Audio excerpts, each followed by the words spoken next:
I actually think I do have it together. I think you have it together. I think that we all have it together in our own way in motherhood if we realize that it's not supposed to look like it did before, because our kids may run out of milk sometimes, but like they're dressed, they're loved, they are being fed, they're being taken care of. We are not perfect and we're allowed to fucking forget things. Welcome to Seriously Selfish. I'm your host, Amanda Talajan.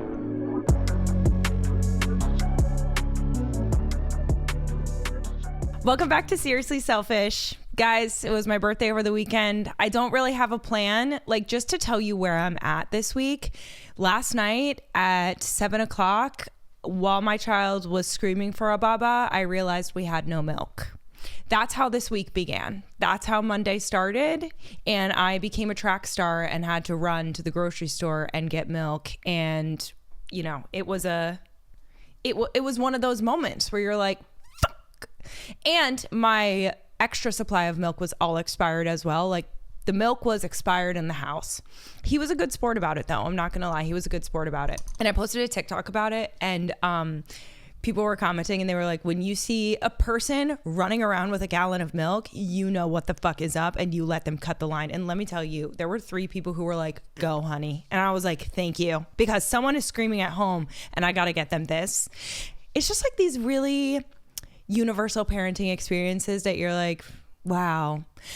But my point of saying all of this is like, I don't feel prepared for today, but we'll get there. We'll get there in the end. Wherever we're going, we'll get there. These kind of universal parenting experiences, like running out of milk, like, you know, just chaos happening or feeling unprepared, always takes me back to I was 1 month postpartum. My dog ran out of dog food. I went to feed her in the morning and she had no food.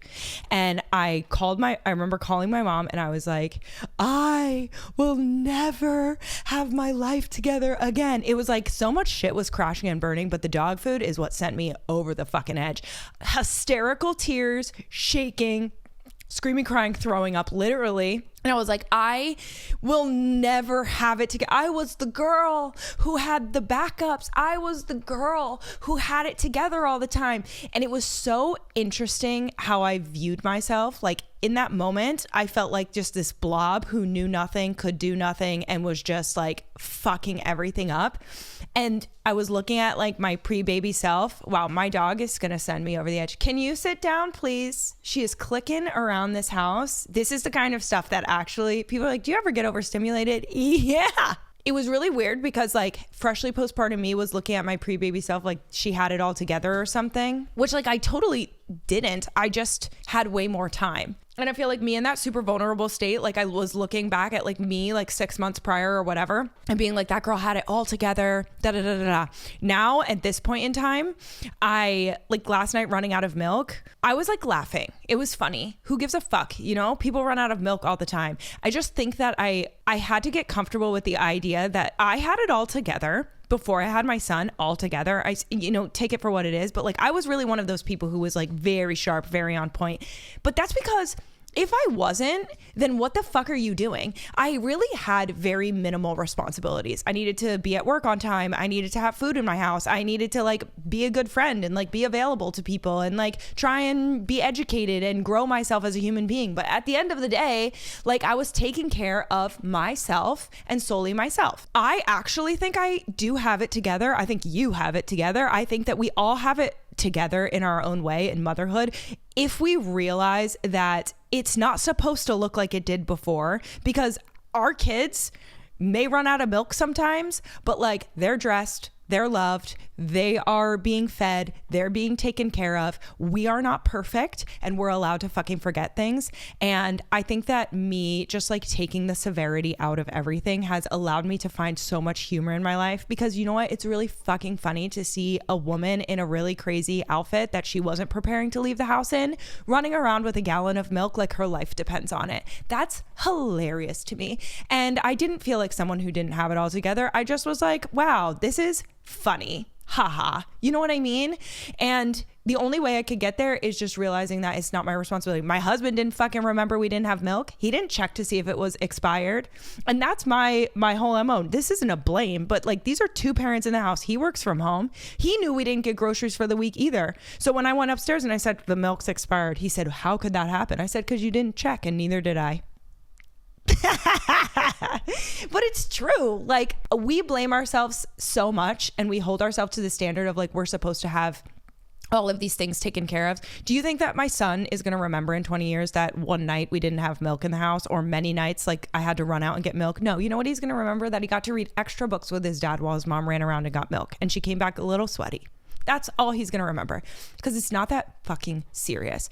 And I think that only over time and like growing into your motherhood can you realize that it's really not that serious. And at the end of the day, all the things that we kind of have to do, or the inconvenient moments, they're truly, if you pull out, are funny. They're really funny. And I try and like take that approach when I look at things. But today, when Sarah and I were just talking before we started recording, and it pinpointed something for me. My biggest question about myself is like, will I ever be as sharp as I was before? Because that's how I feel. I feel like before I had kids, I was like or before I had my son, I was super sharp. Like, my vocabulary was better. My thought process was more clear. But I actually don't know if that's possible because of all the other things that are living in my brain now. And I do think that I'm sharp with the extra workload that I have of taking care of somebody else, while also trying to keep a lot of the other things that I had going on before I had kids afloat. And that's why the conversation of like child-free people, when they're like, you don't understand what our life is like. I do understand what your life is like, but someone had commented recently, because we talked about this like a few weeks ago about child free, and like how they, people who are child free, they don't understand what it's like for people who have kids. Like, you genuinely don't understand. And someone had commented, and I thought it was the perfect way of describing it. People who have kids know what it's like to be child free. People who are child free do not understand what it's like to have kids. You've not lived both experiences. We have. That's like, right there is why when people who have kids talk about their life, how it's different, things that have changed, and say like, you can be there for me and be a great friend and be super supportive, but you do not understand. It's because you have not experienced it. So you genuinely don't understand. And so I think it's like one of the weirdest feuds on the internet, the like child-free people who are like, let's create a club for child-free people. It's like, I support your decision. Like, don't have kids, like do whatever you want and like live your best life. I have no judgment towards that. I don't think my life is harder than yours or like in any way better than yours. Like, I don't feel any of those kind of things. It's just like, stop claiming to understand, because you don't. And I say that with my whole fucking chest, because when I think about myself before having kids and all the responsibilities that I had before, I still have all those responsibilities now on top of taking care of this tiny human. And you can't understand what happens in your fucking brain when you live pretty much the same lifestyle that you had before having a kids, when it comes to your job and like marriage and all the things that you need to upkeep in your life. And now you add a child on top of that. What it takes in your head to sift through the most important thing on a daily basis, to tack on a million more priorities on a daily basis, not because you're not capable, but because you don't have to. So you don't understand. For me, I'm always thinking to myself, like, how do I make this work? And one of like my biggest, I think one of my most toxic traits that I have in motherhood is not giving myself the benefit of seeing my reality. And what I mean by that is, when I can't do something in a way that I used to do it, so like take working out, for example. If I can't work out the way that I used to, because I used to work out for an hour every day, I used to do certain workout routines. Like, if I can't do things in the same way that I did, I'm like, well, I just can't do it. And I'm stuck here, and now I can't work out. And now I'm a mom who doesn't work out. And like, this has like, I don't do anything for myself and blah, blah, blah, blah, blah. Okay. That's, I'm going to say valid in a way, because she's stuck and she can't think for herself and she's like all caught up in who she used to be. But like, honestly, fuck that. That's me being so fucking lazy. And that's where I've come to this point of, oh, okay. I also literally say to myself, be like, oh, okay, you're just lazy. You're lazy because no, you can't do it like you used to, but that means you can't do it at all. It's not one or the other. And this is why like I'm doing the comparison to life before having kids, is because however I needed it to look or wanted it to look, for the most part, it could, because there wasn't anything that was really in my way of me taking care of myself first. Now, if I want to work out, first of all, I have to get over the fact that I can't work out the way that I used to, which pisses me off ultimately, because no, I need an hour and I want to do this workout and I like to work out at this time of the day. Well, you fucking can't. Second of all, I have to then be like, all right, be a big girl and find your time slot. What is the time slot? And guess what? That time slot can't look the same every single week, every single day, but you got to do it. Do you have 30 minutes?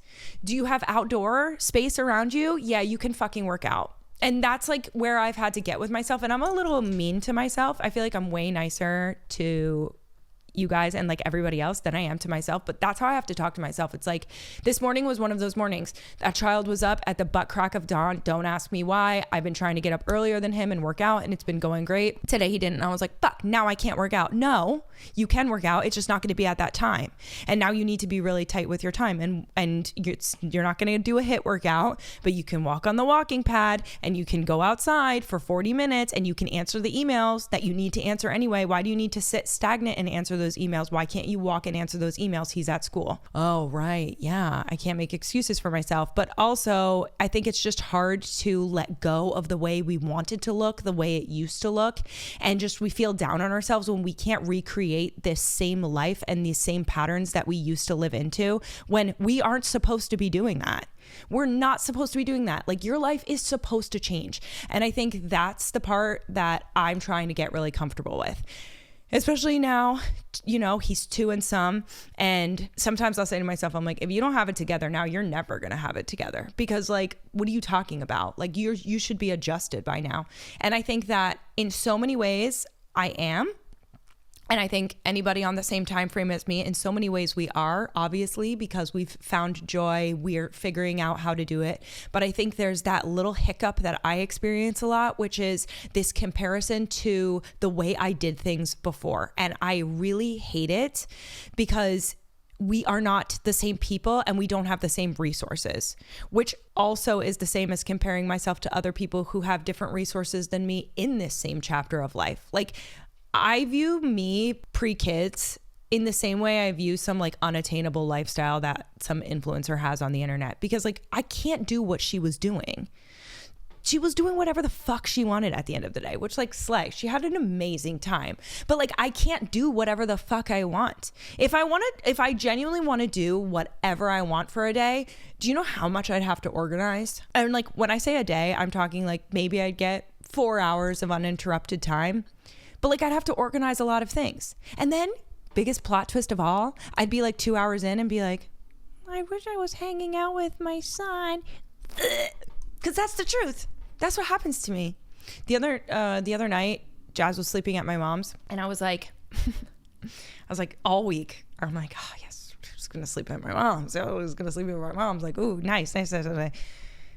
Literally dropped him off and was leaving, and I was like, I wonder if he's doing that cute thing while he's eating his dinner. I wonder what he's going to say in the tub. I wonder if he's playing with his toys in the tub. I wonder if he's playing with the cow. I wonder what book he's going to read. What? Yeah. That's how I know this is my normal life now. And it feels more normal to be in all of this. Like, I just need some time throughout the week where nobody needs me, you know, a little slot here and there where I'm not thinking about work, where nobody's needing anything from me. And you know what? I can get that. I just have to fucking ask for it. Also, like, this idea of pre-baby me, she'd be like, that's all you need? That girl needed time. She needed time alone, like to hibernate and shit like that. And she was out in the streets and then she would hibernate. Like, I don't feel like that anymore, you know? It's all changed, but like, that is the point. It's supposed to. And I think that when we're feeling overwhelmed, 9 times out of 10, it's because we are not getting the support that we need. And the real key is finding places and people who are going to be able to give us that support. So the other day I got an email that was like asking a question. It was saying about, the question was to the effect of how to break generational trauma in your parenting, which like whenever I'm asked these questions, I'm like, I am not a psychologist. I'm not a doctor. I don't feel like I'm really the person to give you some advice of what you should do in your life or some like baseline of this works.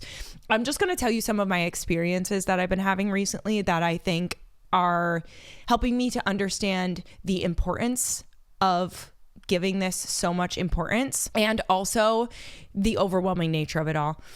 So I like oscillate between these two places where the first is sometimes when I get really in my head and I think about how much I have to unlearn so that I can just have my son learn, I get extremely fucking exhausted because I'm like, wow, there are so many things that are my instincts that I do not want to relate to, that I don't want him to take on, that I don't want him to repeat. And then I'm like, how am I supposed to? And I just it'll pile on. Like it'll get very mentally heavy for me and it piles on and it piles on. And I'm like, this is like the most exhausting mental gymnastics ever to try and be a better person for him and abandon my experiences. So that's like one part of it, which I try not to lead in too much because that's just like a mental space I go to usually when I'm feeling guilty and not enough and like I'm not giving him enough time. So I try not to go there, but it does happen. And I think it can be exhausting. And unfortunately, it's relatable. And then there's this other place that I go where I'm like, it's a matter of just doing it. And so an example that I can give you is with Jazz, like whenever we're playing a game or we're doing something or whatever, when he tells me that he's all done doing something, I always respect him telling me that he's done. I'm like, okay, you're all done. There's no like, no. Like if I'm like playing a game where I'm chasing him around and he'll go, oh, all done. I'm not like, oh no, I'm going to chase you one more time. It's like, okay, he said he's all done. We're all done. This is something that is not the way that my family functions. Okay. They're like, oh no, come here. I'm going to keep like, they're very like teasing. They tease a lot and they just have no fucking boundaries. And so this is something for me where when I see him being like all done, this happened over the weekend. Someone was like playing like boo with him, but like in kind of a scary way. And I thought it was funny at first. And then he said, all done. And I was like, well, he's done now. So we're not going to do it anymore. And she was like, oh, well, maybe. I said, no, he told you that he's done. So we're done now. And so then about 40 minutes later, we were down by like a river running around, like all of us, our whole family and stuff. That sounds like we're like,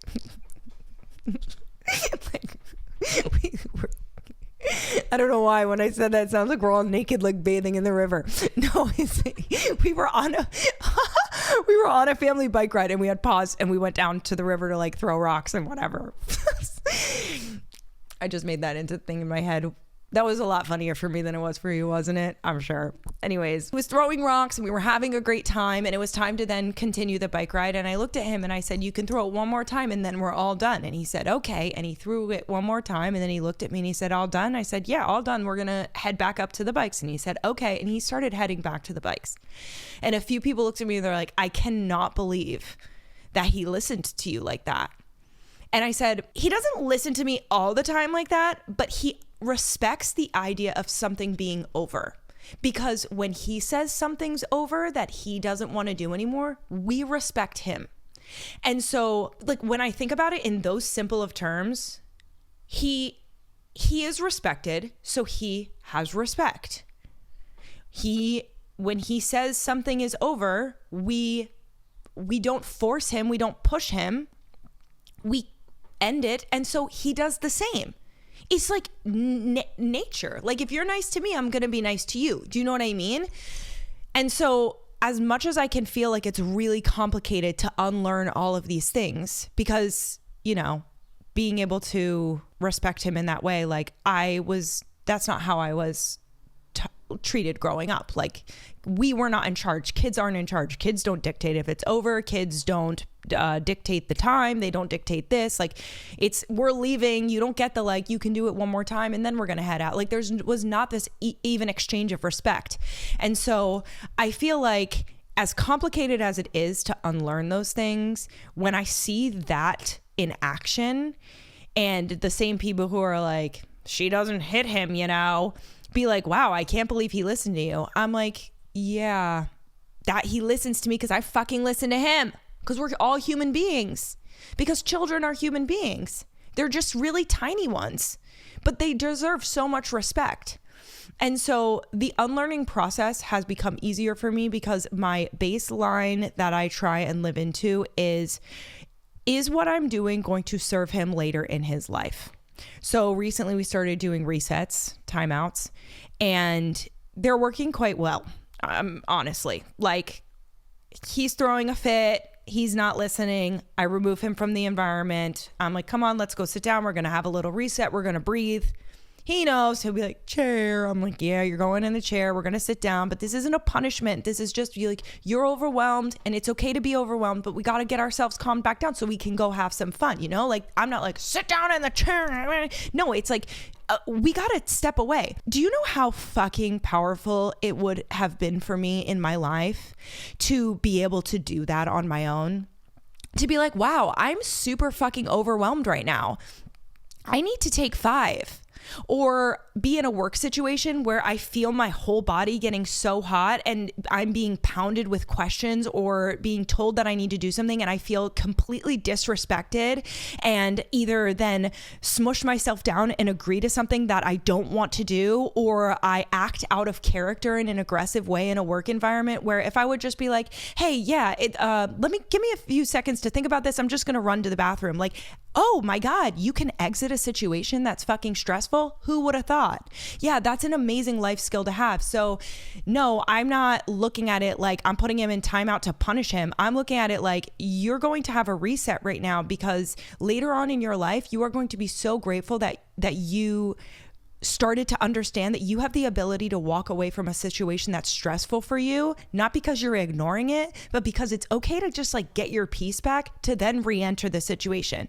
And after we do the little reset, we always re-enter the stressful situation with a more clear head. And 9 times out of 10, truly, he goes back in, will say something about what happened, and then find his way. And I'm like, wow, like, I just put it in the terms of later in life, that would be an amazing skill to have.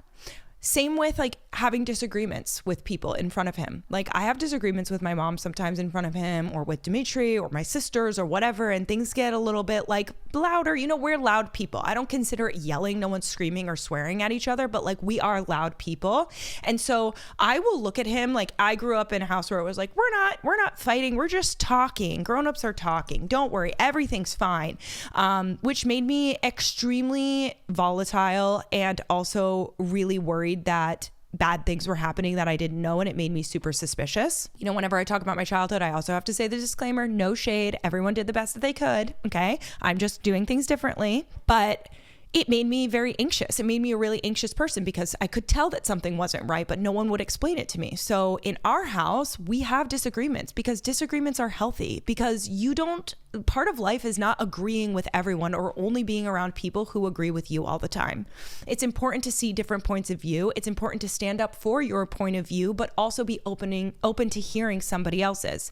So in our house, when disagreements are happening, I will look at him and say, we're just not getting along about something right now. We're trying to figure it out. I feel one way, this person feels another way, and we're having a conversation about it. And our tone is a little louder because we're feeling passionate, or it's okay to get upset sometimes, but it's not okay to whatever. And as time goes on, I feel like my explanation of those things will get deeper and deeper. But for right now, it's like, yeah, we do sometimes disagree around Jazz and my family as well. And I'm never like, get him out of the room. He can't hear this. Like, no, it's okay for him to understand that. He disagrees with me all the time. And so I'll look at him, sometimes where he's like, like he wants something, and I'll say, we're disagreeing on this right now, and it's okay to disagree. Both our feelings are valid. Actions are not. So you can't fucking slap me across the face because you disagree, but like, talk to me. Give me your words. What do you want? What's going on? I need to hear your words. And you know what? Little by little, it's freaking working. And I see him and like his disposition, like he feels heard and seen, and he gets super frustrated and throws tantrums, sure. But I feel like that's just an outburst of emotion because he cannot control his emotions. But as far as him feeling supported and the come down of it all, it's becoming so much easier because he just feels like he's being respected. The whole disagreement thing, that will serve him later on in his life. So will like understanding that things fucking end. Another new thing that I do now is like listening ears, which like is fucking 50-50, hit or miss. So whenever we're somewhere and he starts acting foolish, I'm like, do you have your listening ears turned on? And he'll look at me and sometimes he'll go, yeah. And I'm like, okay, cool. With listening ears, we listen to mama, whatever I tell him the rule, and he'll do it. Sometimes he looks at me and he goes, no. I say, you don't have your listening ears on? No. And he'll cover his ears. No. And I'm like, okay, well, if you don't turn your listening ears on, we're going to have to leave. Park, mall. We were at the mall recently and he was like, no, off. I'm like, okay, well, if your listening ears are off, we're leaving the fucking mall because I'm not buying you that 6 foot tall, bluey fucking stuffed animal in Build-A-Bear. And you're about to pull down the whole display. So turn it on or we're out. And he said no. And I said, okay, we're going to have to go then if you don't turn your listening ears on. And he said, okay. And he pranced his butt out of the mall. Only when we got to the exit, about to literally leave the mall, did he fully clock the fact that we were leaving. Like he was being so stubborn about it. He's like walking out of the mall and he was like, home. He kept saying home. And I'm like, wow, this is very interesting that he's committing to this, like listening ears off, but he's going to go home.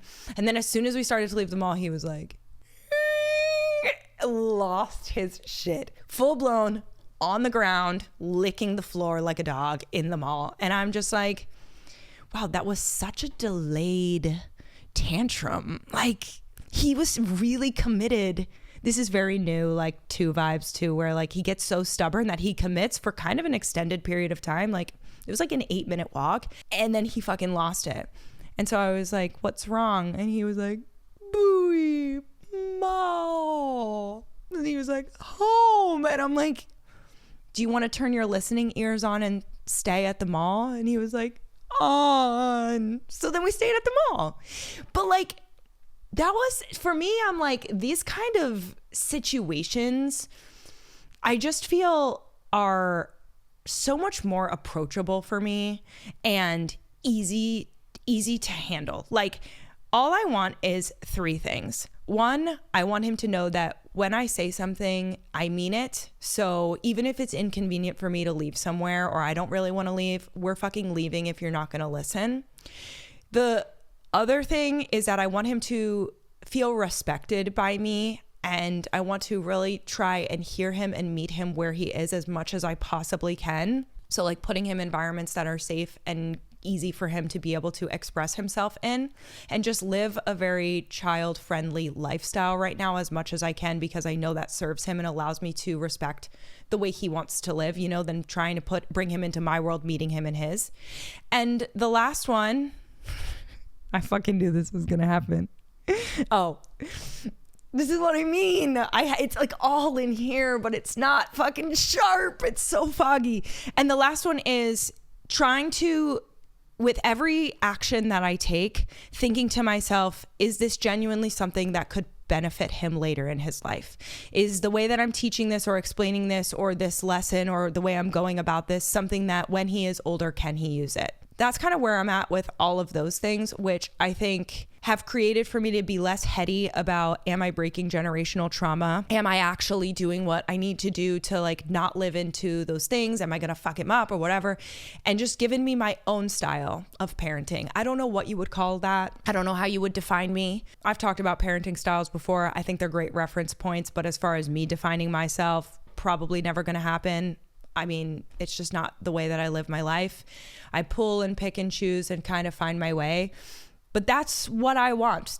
Those 3 things are really my golden stars of like what I'm trying to achieve. And that's also what everybody who's in his life, who has access to him and who is interacting with him needs to understand. We respect him. We hear him out. We take him out of environments. We remove him from situations where it is harming him or overstimulating him. We give him the benefit of the doubt, and we teach him in a way that is going to guide him through his life. You know, we don't lie. That's another thing. I don't know if anybody else notices this, but like specifically like boomers and beyond, they fucking lie to kids all the time. Like, I wish I could say names, but you don't even know these people anyway. Anyways, someone was telling me, they're like, you know, whenever he's having a tantrum, just say, oh, look at the birds. And I'm like, why would I say, look at the birds? There aren't any fucking birds. They're like, it works every time. Look. And he was like crying, look at the birds. And he was like, I said, okay, you see that he stops crying in this immediate moment. I see he's not going to fucking trust you because you just lied to him, because there's no birds, not even one. Why is it like nature to like lie to a kid to just try and get them to shut up? Like, why is it so triggering for people, for kids to like freak out or like lose their mind a little bit? And why would your first instinct be you're losing your mind because you're having an emotionally unstable moment because you don't know how to regulate your emotions? And you know what I'm gonna do? Fucking lie to you. Yeah, that sounds like a great idea. It's like, why wouldn't you like ground them in something real? You know? I don't know. I don't get it. It's so strange.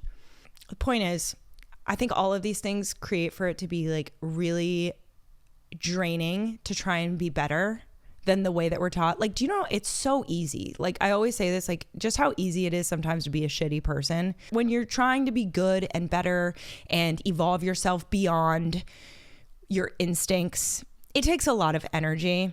But I think that if you can find your, like, 3 categories of what you're trying to do and just lean into those things and reference back to those, like as you're parenting your child, and then when you get triggered or like all fucking riled up about shit, you think to yourself like, where is this coming from? Because I ask myself that a lot. I'll be like, where the fuck is this coming from? And usually I can find, and I'm like, okay, not leaning into that. But it's just like being honest with yourself. Try not to like overthink it. You know, don't do that weird thing where you sit on the couch at night and you zone out and you're like, oh my God, like I don't want to fuck them up. But it's like, think about all the good things you did that day. Think about all the amazing ways you are making different decisions for your family and your child, and like how you are living into who you want to be, you know, and the parent that you want to be. I think that's such a better place to be in. It's like a place of gratitude and positivity. And when we fuck up and we do the wrong thing, or we live into a place that we don't want to, we just remind ourselves that it's not that serious. You know what I mean? Like, okay, that sucked. I don't want to do that again. Apologize to your child, apologize to whoever, and just say like, that wasn't cool. That's on me. It's not your fault. And then move on. But like, don't let it stick with you. You know what I mean? Because you're a human being. You're allowed to make mistakes. You're also doing this for the first time too. And it's not always going to be easy. Other than that, nothing's really going on. Sorry. This happens to me every time. Nothing's really going on. Dimitri's been working from home now for the last 3 weeks. It's been very nice, a very nice change of pace to have that. But definitely the routine feels strange. It feels strange because I feel so much lazier. Like, I didn't realize how I just had to fucking power through when he wasn't here. And now that he's here, I feel like I've become a little bit lazy. So I'm trying to get into a new routine. This happens to me. I used to be so fucking dynamic. Now I'm not dynamic. Now it's like when something changes in my life, I'm like, I need a month to adjust. Which, like, fine, cool. I give myself that. But it's been a month, and now I'm just kind of like finding my new rhythm, because him being here for dinner and stuff, it's awesome, but it definitely changed the dynamic of like how certain things work in the house. So I feel like I'm just finding my new wave. And this is the first time in 2 years I don't feel super overwhelmed by the fact that things have changed, and that I feel excited by it. That's really all I got today. I think that you're doing an amazing job. To anyone's kids who are starting pre-K or starting new programs, just know you're doing great. It's harder on us than it is on them. Follow your gut instinct. If it doesn't feel right, you can always change course, but don't feel guilty for trying something new. Change is hard on everyone, and you've got this. And I hope everybody has an amazing rest of their week, and don't forget to stay seriously selfish. Bye.